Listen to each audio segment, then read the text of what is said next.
தேசப்பற்றோடு வந்திருக்கும் நம்முடைய திருச்சபை மக்கள் அனைவருக்கும் குருசேகர குழுவின் சார்பில் வருக வருக என்று வரவேற்பை நான் தெரிவித்துக் கொள்கின்றேன். இப்பொழுது நம் மத்தியில் இருக்கும் நம்முடைய திருச்சபை ஆயர் ரெவரண்ட் டாக்டர் என்ஜி மேத்யூ ஐயா அவர்கள் ஜெபித்து இந்த நிகழ்ச்சியை துவக்கி வைப்பார்கள்.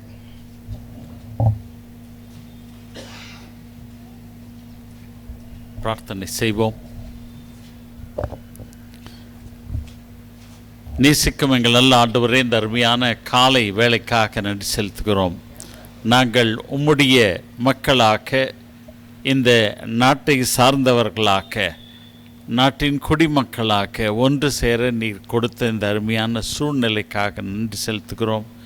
மழையை நிறுத்தி ஆண்டவரே, நாங்கள் நாட்டிற்காக எங்களுடைய கடமைகளை உணரத்தக்கதாக நீர் கொடுத்திருக்கும் இந்த அருமையான வேலைக்காக உம்மை துதிக்கிறோம், ஸ்தோத்திரிக்கிறோம் சுவாமி. இந்த நாளிலும் ஆண்டவரே, இது ஒரு சடங்கு அல்ல என்பதை மீண்டும் மீண்டுமாக எங்களுக்கு நீர் நினைவுபடுத்தி, இந்த வழிபாடு ஆண்டவரே, இந்த கொடியேற்றம் ஒரு வழிபாடு என்பதை உணர்ந்து எங்களுடைய நாட்டிற்கு நாங்கள் செய்கின்ற ஒரு கடமை, நாட்டு மக்களோடு நாங்கள் இணைகிறோம் என்பதை தெளிவாக எடுத்து கூறும் ஒரு அருமையான ஒரு நேரமாக இந்த நேரத்தை எங்களுக்கு ஆசீர்வதித்து தர நாங்கள் செபிக்கிறோம். இயேசு கிறிஸ்துவின் வழியாய் வேண்டிக் கொள்கிறோம் எங்கள் ஜீவனுள்ள பிதாவே, ஆமேன். நின்றவாறு நன்றியால் துதிப்பாடு என்ற பாடலை நாம் பாடுவோம்.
நம்முடைய தேசிய கொடி ஏற்றப்படும்.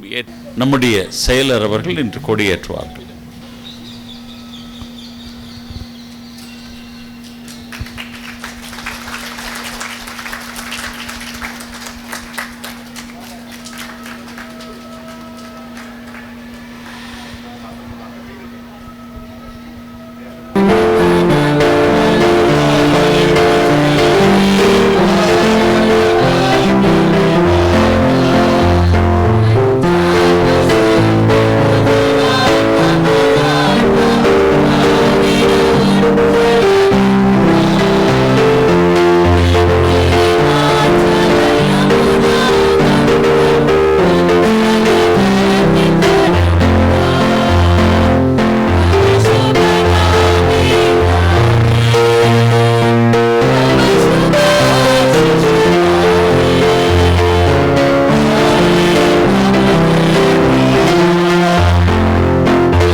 எனது 77வது ஆண்டு குடியரசு தின நல் வாழ்த்துக்களை தெரிவித்துக் கொள்கின்றேன். நமது குடியரசு தினத்தில் திரளாக வந்து திருச்சபை மக்களாக வந்து குடியரசு நாளை திருவிழாவாக கொண்டாடும் உங்கள் அனைவருக்கும் மனமார்ந்த நன்றியை தெரிவித்துக் கொள்கின்றேன். நாம் இந்திய நாட்டில் பிறந்ததற்காகவே கொண்டாட வேண்டும், இந்திய மண்ணில் பிறந்ததற்காக மகிழ்ந்திட வேண்டும், இந்தியாவில் வாழ்வதற்கு பெருமைப்பட வேண்டும். ஒரு முக்கியமான தகவலை நான் கூற விரும்புகின்றேன், கவனியுங்கள். இந்தியா என்ற பெயரின் விரிவாக்கத்தை எண்ணி வியப்படைகின்றேன். இந்தியா என்ற பெயர் இறைவன் திட்டமிட்டு நமக்கு தந்த பெயர்.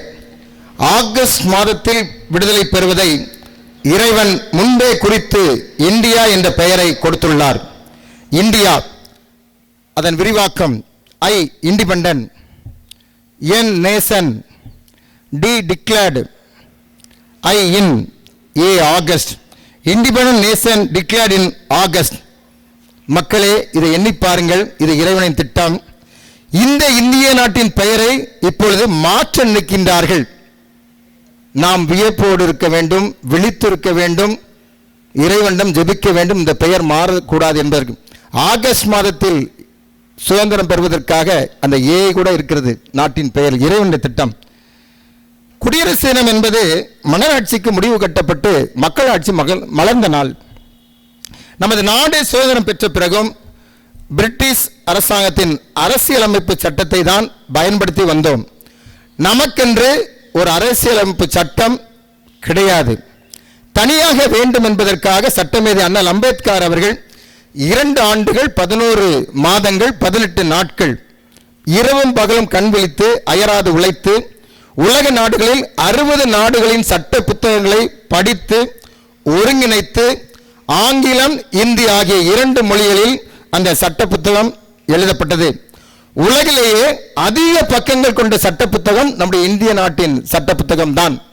அந்த இந்திய நாட்டின் சட்ட புத்தகம் கையினால் எழுதப்பட்டு 2 மொழியில் எழுதப்பட்டு இன்றைக்கும் நாடாளுமன்ற வளாகத்தில் அந்த புத்தகம் வைக்கப்பட்டுள்ளது.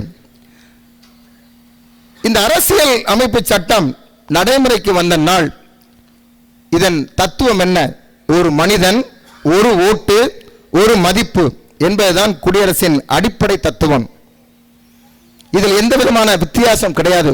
பணக்காரன், ஏழை, தாழ்ந்தவன், உயர்ந்தவன் என்ற வித்தியாசம் இருக்கக்கூடாது என்பதற்காக ஒரு மதிப்பு அந்த தத்துவம். சுதந்திர தினத்திற்கும் இந்த குடியரசு தினத்திற்கும் கொடியேற்றுவதில் வித்தியாசம் உண்டு. சுதந்திர தினத்தன்று அரை கம்பத்தில் கொடி கட்டப்பட்டு மேலே ஏற்றப்பட்டு அது பறக்க விடப்படுகிறது. ஆங்கிலேயன் அடிமை தளத்திலிருந்து நம்முடைய அவிழ்க்கப்பட்டதை குறிப்பதாகும். ஆனால் அது பிளாக் ஹாஸ்டிங் என்பார்கள். ஆங்கிலேய அடிமைத்தனத்தை கட்டவிழ்த்த நாள்.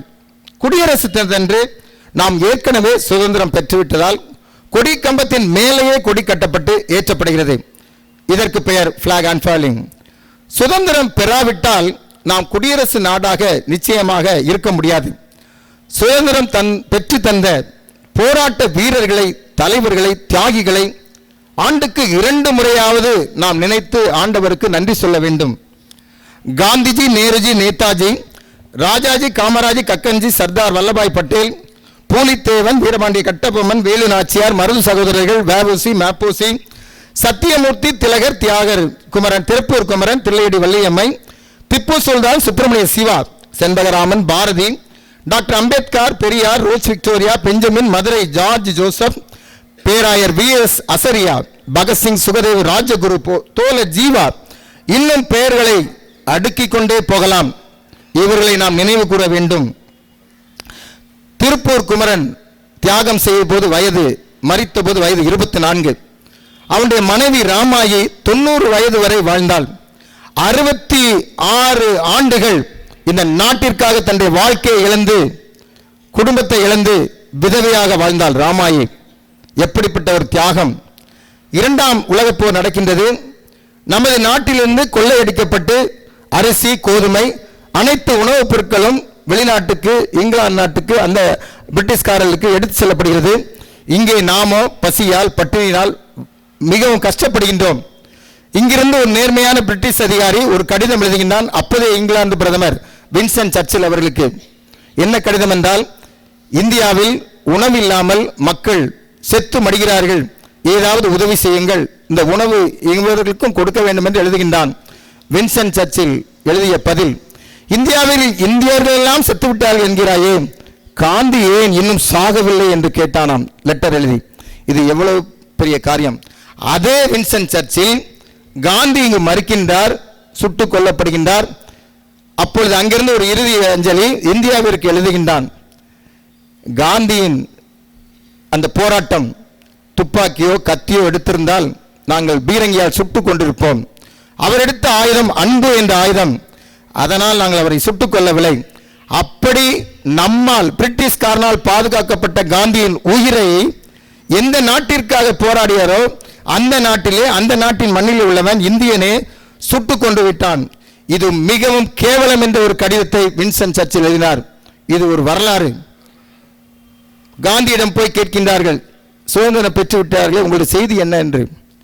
ஒரு மனிதனின் கண்களில் இருந்தும் ஒரு சொட்டு கண்ணீரும் வராத சமுதாயத்தை நான் காண விரும்புகின்றேன், அதுதான் என்னுடைய சுதந்திர செய்தி என்றார். இந்திய நாட்டிற்கென்று தனி மதிப்பு உண்டு.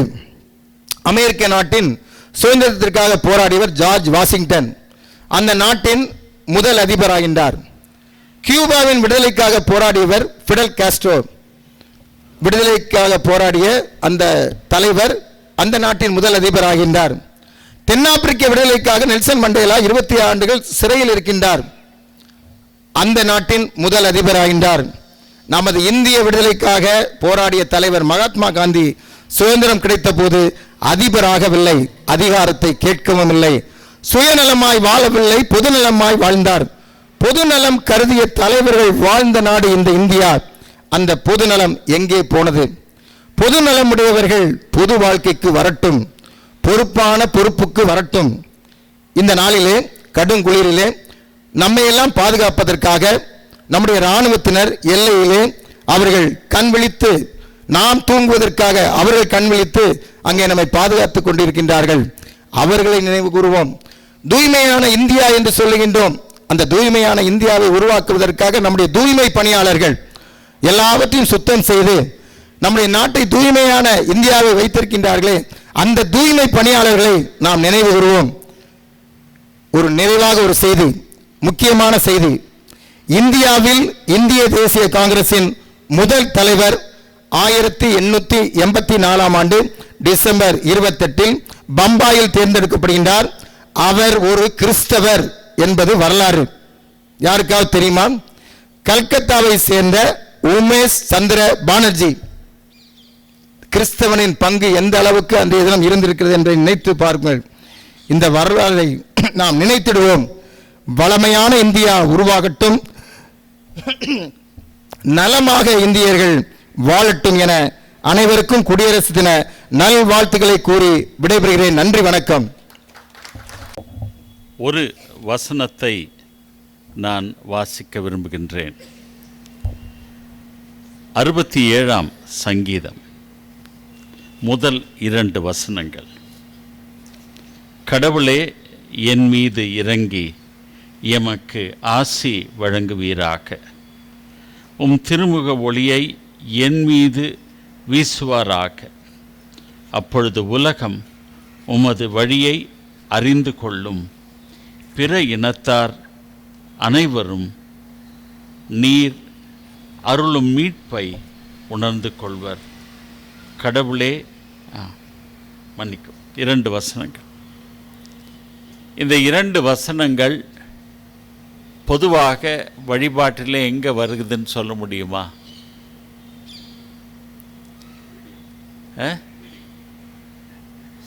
வெட்டிங். அது மட்டுமல்ல, இந்த 2 வசனங்கள் லேவியர் ஆகமத்திலிருந்து எடுக்கப்பட்டது. மன்னிக்கும், எண்ணாகமத்திலிருந்து எடுக்கப்பட்டது. கடவுள் கொடுக்கும் ஒரு ஆசீர்வாதம். இந்த ஆசீர்வாதத்தை இங்கே சங்கீதக்காரன் சொல்கிறான், கடவுளே எம் மீது இறங்கி எமக்கு ஆசி வழங்குவாராக. இதுதான் நம்முடைய ஜெபமாக எப்பொழுதுமே இருக்கிறது. ஆண்டவரே என்னை ஆசீர்வதியும். பக்கத்து வீட்டில் இருக்கிறவங்கள ஆசீர்வதிக்கிறீங்களோ இல்லையோ, என்னை எப்படியாவது ஆசீர்வதியும். இது நம்முடைய ஜெபமாக எப்பொழுதும் இருக்கிறது. ஆனால் ஆசீர்வாதத்தின் நோக்கம் அது கிடையாது. நோக்கம் என்ன என்று இங்கே சொல்லுகிறார். அப்பொழுது நல்லா கவனிங்க, உலகம் உமது வழியை அறிந்து கொள்ளும். பிற இனத்தார் அனைவரும் நீர் அருளும் மீட்பை உணர்ந்து கொள்வார்கள். அதாவது நமக்கு வழங்கும் ஆசீர்வாதங்கள் மூலமாக மற்றவர்கள் கடவுளை அறிந்து கொள்ள வேண்டும். இன்று நம்முடைய நாட்டினுடைய குடியரசு தினத்தை கொண்டாடும் நீங்களும் நானும் ஏறெடுக்க வேண்டிய ஜெபம் இதுதான். ஆண்டவரே எங்களை ஆசீர்வதியும். எங்களை ஆசீர்வாதத்தின் வாய்க்காலாக மாற்றும். அந்த ஆசீர்வாதம் நம்மோடு தங்கக்கூடாது. நம் வழியாக மற்றவர்கள் அறிந்து கொள்ள வேண்டும். இன்று நம்முடைய நாட்டினுடைய சூழ்நிலையிலே எப்படி இயேசுவை மற்றவர்களுக்கு எடுத்து செல்ல முடியும் என்றால், அவருடைய அன்பை நீங்களும் நானும் வெளிப்படுத்தும் சூழ்நிலையிலே தான். ஆங்காங்கே சென்று தெருவோரங்களில் பிரசங்கம் செய்தாலும் அதனுடைய பலன் எவ்வளவு என்று நமக்கு தெரியும். ஆனால் நாம் இருக்கும் இடத்திலே அன்பின் வாய்க்கால்களாக நாம் மாற கடவுள் நம்மை அழைக்கிறார். அப்பொழுதுதான் நம்முடைய பரந்துபட்ட நோக்கம் மக்கள் அனைவரும் மீட்பை பெற வேண்டும், இயேசுவை அறிந்து கொள்ள வேண்டும், கடவுளை அறிந்து கொள்ள வேண்டும் என்ற நம்முடைய நோக்கம் நிறைவேறும். அந்த நோக்கம் நிறைவேறும் சமயத்திலே நாம் முன்னோர்கள் சொல்வது போல குடி உயரும் பொழுது கோன் உயர்வான் என்ற அந்த தரிசனம் அப்பொழுதுதான் நிறைவேறும். குடிமக்கள் நிறைவாய் இருக்கும் பொழுதுதான் குடி மக்களை வழிநடத்துபவர்களும் நிறைவாய் இருப்பார்கள். அவர்கள் நிறைவாய் இருக்கட்டும் என்று நாம் பாடுபடுவதில்லை. குடிமக்கள் நிறைவாய் இருக்க வேண்டும். அதற்கு நீங்களும் நானும் செய்ய வேண்டிய ஒரே ஒரு பணிதான், ஆண்டவரே ஆசீர்வாதத்தின் வாய்க்கால்களாக எங்களை மாற்றும். நாங்கள் எங்கே இருக்கிறோமோ, எங்கே பணி செய்கிறோமோ, எங்கே செல்கிறோமோ, உம்முடைய அன்பு எங்கள் வழியாக மற்றவர்களுக்கு செல்ல வேண்டும். அப்படி செல்லும் பொழுதுதான் அநேகர் இயேசுவை உண்மையாய் அறிந்து கொள்வார்கள். இல்லை என்றால் நீங்கள் உங்கள் கடவுளை வணங்குகிறோம், நாங்கள் எங்கள் கடவுளை வணங்குகிறோம் என்ற ஒரு போட்டி மனப்பான்மை நமக்குள்ளாக வளரும். அதை வளர்த்து கொண்டு இருக்கும் ஒரு சக்தியை முறியடிக்க வேண்டும் என்றால் நீங்களும் நானும் அப்படிப்பட்ட ஒரு போக்கை மேற்கொள்ளாமல் ஆசீர்வாதத்தின் வாய்க்கால்களாக மாறும். எனவே நம்முடைய ஜெபமெல்லாம், ஆண்டவரே என்னை ஆசீர்வதிக்கிறீர், ஆனால் அந்த ஆசீர்வாதத்தின் மூலமாக மற்றவர்கள் நலம் பெற வேண்டும். இந்த ஜெபத்தோடு இந்த குடியரசு தினத்திற்குள்ளாக நாம் கடந்து வருவோம். தலைகளை தாழ்த்தி பிரார்த்தனை செய்வோம். நம் மத்தியில் இருக்கும் இணையாயர் அவர்கள் ஜெபித்து ஆசி வழங்குவார்கள்.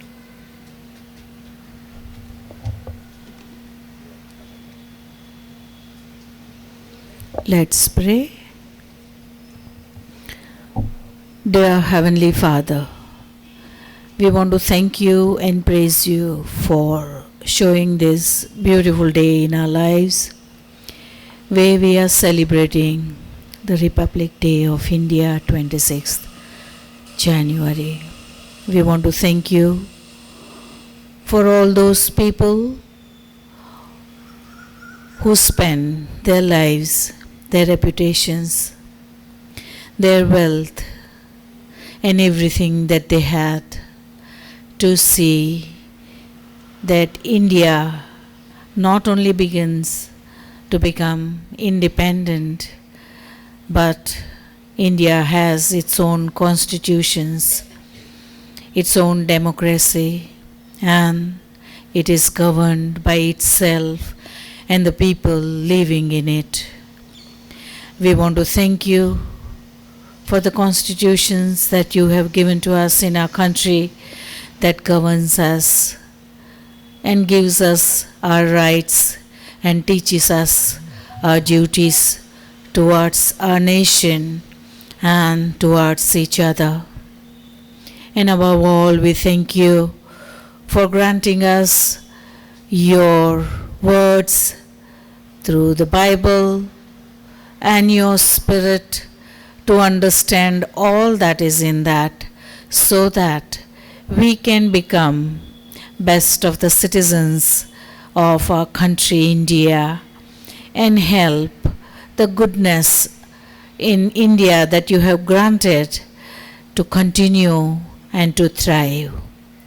We pray that you will bless our country, you will bless the government at the center, and you will bless all the states and their chief ministers and their cabinets, so that with wisdom, knowledge, understanding, and goodwill for all people, they dispatch their leadership. At this time, we commit all our wishes for our country and its citizens and its governance into your loving hand. In your mercy and in your grace, you grant all our prayers for our country. We pray at this time for all our soldiers who are guarding us in the air, in the sea, and on the land, and especially those who are on the borders.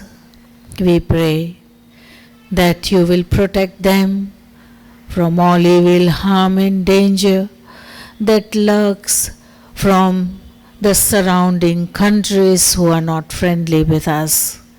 And we pray, dear Lord, that in your mercy you will grant that grace to the surrounding nations to stop the enmities with India and join hands in friendship, so that their country may grow and our country also remains safe. We pray, dear Lord, that all that are people who are living in different countries for the sake of their jobs, be with all of them, and we pray.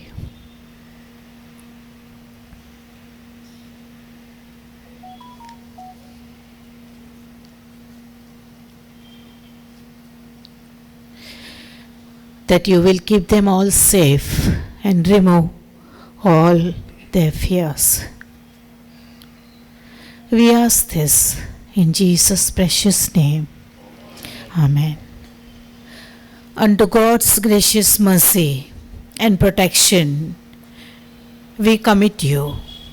The blessing of God Almighty, the Father, the Son, and the Holy Spirit abide with us all, now and always.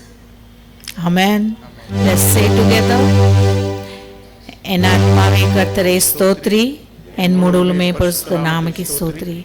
என் ஆத்மாவை கர்த்தரை ஸ்தோத்ரி, கர்த்தர் செய்த சகல உபகாரங்களை மறவாதே. ஆமென். Praise the Lord. இன்றைய தினம் நம்முடைய திருச்சபையின் இளைஞர்கள் வாலிப சகோதரர்கள் அநேகர் வந்திருக்கின்றீர்கள். உங்களுக்கு ஒரு ஸ்பெஷல் தேங்க்ஸ் சொல்லுகிறேன். எல்லோருக்கும் வடை காஃபி இருக்கிறது, அருந்திவிட்டு செல்லவும். இப்பொழுது தினேஷ் அவர்கள் அனைவருக்கும் இனிப்பு வழங்குவார்கள்.